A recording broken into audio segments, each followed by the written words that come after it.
এ পর্যায়ে আমি স্টেজে আসার আমন্ত্রণ জানাচ্ছি কুমিল্লার বন্ধু হাফেজ সাইফুর রহমানকে। আসছে হাফেজ সাইফুর রহমান। আসসালামু আলাইকুম ওয়া রাহমাতুল্লাহি ওয়া বারাকাতুহু। ওয়ালাইকুম আসসালাম ওয়া রাহমাতুল্লাহি ওয়া বারাকাতুহু। সাইফুর রহমানকে আমি এখন একটি শব্দ বলবো, এই শব্দ দ্বারা কয়টি আয়াত শুরু হয়েছে সেই আয়াতগুলি তুমি পড়ে শোনাবে। আউযু বিল্লাহি মিনাশ শাইতানির রাজীম ওয়া ওয়াহাবনা লাহু আউযু বিল্লাহি মিনাশ শাইতানির রাজীম। বিসমিল্লাহির রহমানির রহিম। ওয়া ওয়াহাবনা লাহু ইসহাক ওয়া ইয়াকুব কুল্লান হাদাইনা ونوحا هدينا من قبل ومن ذريته داود وسليمان وأيوب ويوسف وموسى وهارون وكذلك نجزي المحسنين وزكريا ويحيى وعيسى وإلياس كل من الصالحين وزكريا ويحيى وإلياس كل من الصالحين وإسماعيل واليسع ويونس ولوطا وكلا فضلنا على العالمين ومن آبائهم وذرياتهم وإخوانهم واجتبيناهم وهديناهم إلى صراط مستقيم.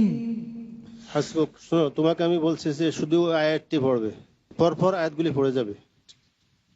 তারপর পর ووهبنا له من رحمتنا أخاه هارون نبيا ووهبنا له إسحاق ويعقوب نافلة وكلا جعلنا صالحين.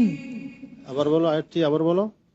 ووهبنا له إسحاق ووهبنا له أخاه من رحمتنا ووهبنا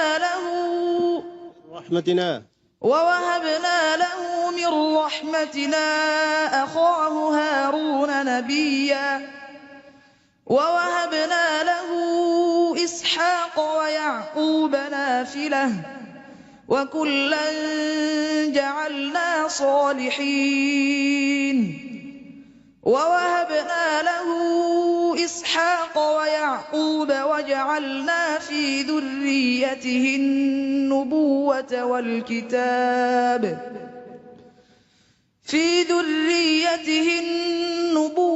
والكتاب وآتيناه أجره في الدنيا وإنه في الآخرة لمن الصالحين ووهبنا له أهله ومثلهم معهم رحمة منا وذكرى لأولي الألباب.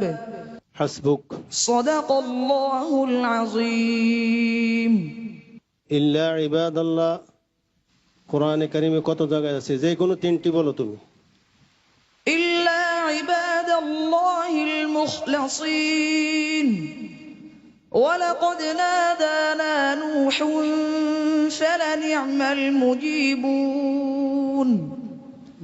إلا عباد الله المخلصين فإنكم وما تعبدون إلا عباد الله المخلصين.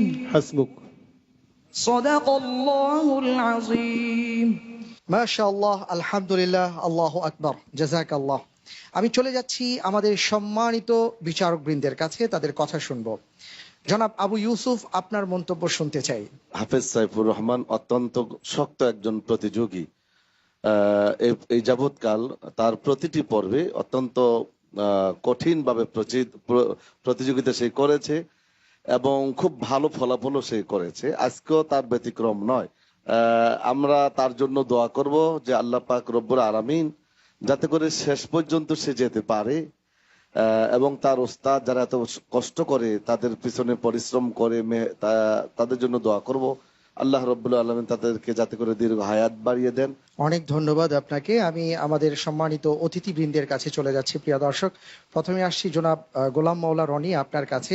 এই ছোট্ট ভাইটির তিলাওয়াত আপনার কেমন লেগেছে এবং আপনার মন্তব্য শুনতে চাচ্ছি। মহান আল্লাহ রাব্বুল আলামিন যদি কোনো মানুষকে কোরআন শিক্ষা করার তৌফিক না দিতেন এবং সেটা আত্মস্থ করার জন্য সামর্থ্য না দিতেন, হয়তো আমরা আজ এখানে বসে আমার এই ভাইটি যত সাবলীলভাবে কোরআনকে তেলাওয়াত করলেন অত্যন্ত আত্মবিশ্বাস নিয়ে, হয়তো আমরা কেউ শুনতেও পারতাম না, উনিও বলতে পারতেন না। প্রথমত আল্লাহকে ধন্যবাদ জানাচ্ছি, আর ধন্যবাদ জানাচ্ছি আমার এই ছোট ভাইকে, যিনি তার বিশ্বাস এবং ভালোবাসা দিয়ে অত্যন্ত সুন্দরভাবে, সাবলীলভাবে এবং শ্রুতি মধুর করে তার তেলাওয়াতকে আমাদের নিকট উপস্থাপন করেছেন। শ্রোতা হিসেবে বা দর্শক হিসেবে দেখলাম, আমাদের অবশ্যই ভালো লেগেছে। আমরা কায়মনোবাক্যে প্রার্থনা করি এবং কামনা করি আমাদের ভাইটি যেন এই প্রতিযোগিতায় অত্যন্ত ভালো করেন। আমি তার শুভ কামনা করছি। ধন্যবাদ। আলহামদুলিল্লাহ ভাইয়া, সবাই তোমার জন্য দোয়া করেছেন। আমরা দোয়া করি আল্লাহ রাব্বুল আলামিন অনেক বড় আলেমে দ্বীন হিসাবে কবুল করুন, হাফেজে কোরআন হিসাবে কবুল করুন। আমিন। জাযাকাল্লাহ।